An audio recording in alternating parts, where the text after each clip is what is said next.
Donc cet atelier qui vous rassemble pour préciser les priorités des organisations de la société civile au Sénégal en prévision du nouvel accord de partenariat post-Cotonou. Alors, permettez-moi en premier lieu, c'est une occasion pour moi de rappeler à quel point l'Union européenne et ses États membres sont des partenaires de coopération engagés et déterminés au Sénégal. Et je vais parler notamment de notre partenariat avec les organisations de la société civile. Nous avons une vingtaine de projets sur les thématiques liées à la sécurité alimentaire et à l'agriculture, à la protection des enfants, à la gestion inclusive de l'environnement, la gestion de l'eau et de l'assainissement, l'accès à la justice, la corruption. Autant de projets qui sont en cours avec des organisations de la société civile, notamment des ONG. Notre partenariat aussi entre l'Union européenne et le Sénégal, je voudrais souligner sa constance et la fidélité de cet engagement. La volonté pour l'Union européenne de considérer le Sénégal avant tout comme un partenaire. Monsieur Tin, vous avez parlé de partenariat gagnant-gagnant et je partage tout à fait cette vision. Alors, au Sénégal en particulier, les Européens se sont coordonnés, travaillent vraiment ensemble.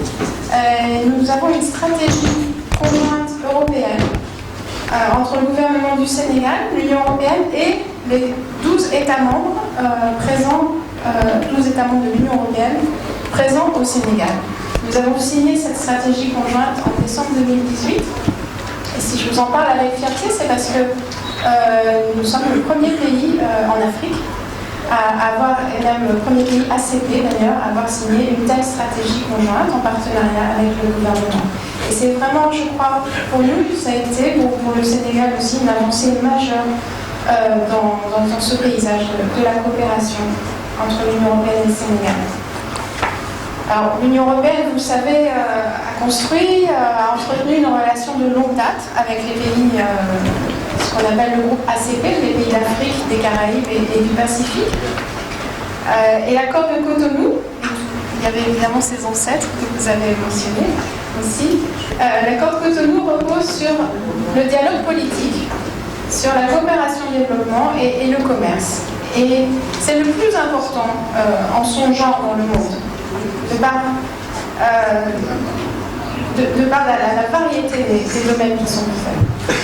Et la dimension économique du futur accord post-Cotonou, nous en sommes convaincus, contribuera au développement durable et inclusif et sera cohérente avec la nouvelle alliance Afrique-Europe pour des investissements et des emplois durables que nous sommes en train de construire chaque jour. Alors, pour sa mise en œuvre, l'accord de Cotonou s'appuie sur le Fonds européen de développement, qui est son principal instrument de financement, qui est financé par des contributions directes des États membres de l'Union européenne. Pour la période qui va s'achever, la période 2014-2020, le total du 11e Fonds européen de développement s'élève à 30,5 milliards d'euros. Et sur ce chiffre, plus de 60% ont été alloués à l'Afrique subsaharienne. Le commerce, on en a beaucoup parlé. Le commerce entre l'Union européenne et les pays ACP a augmenté de près de 60% au cours des 10 dernières années. Aujourd'hui, 28% des exportations des pays ACP vont vers l'Union européenne, tandis que 24% du total des importations des pays ACP proviennent de l'Union européenne. Alors l'accord de Cotonou va expirer, vous savez, et c'est pour ça qu'on est là, pour en discuter de l'après. Il va expirer le 29 février 2020. Donc il est urgent de préparer un nouvel accord de partenariat, et c'est pour ça que les négociations ont été ouvertes l'année dernière, il y a un an, et sont encore en cours. Je reviendrai sur ces négociations. Alors le partenariat ACP-Union européenne, c'est un atout précieux. Donc, en tout cas pour l'Union européenne, je peux vous dire, c'est un atout précieux et que nous devons préserver et moderniser pour mieux refléter les changements importants qui sont survenus dans l'Union européenne et les pays ACP au cours des dernières décennies, tout en capitalisant sur les acquis, je pense que c'est important, et sur les réussites de ces 44 années de collaboration. Mais une nouvelle dynamique est indispensable pour nous permettre d'aller au-delà de l'aide au développement. Pour permettre une coopération qui soit plus politique, tout en renforçant l'appropriation et en ciblant les priorités spécifiques à chacune des régions.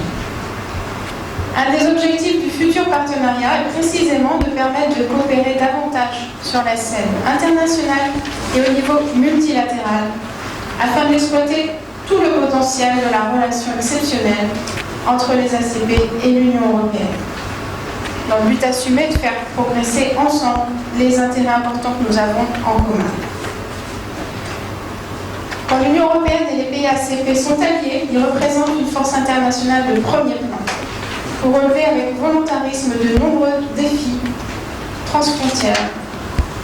Vous avez mentionné aussi le changement climatique, la migration, la paix, la sécurité, qui sont effectivement des questions qui sont devenues primordiales et qui n'avaient pas une telle importance dans le passé, mais qui sont maintenant à l'avant de nos préoccupations communes, je crois, conjointes.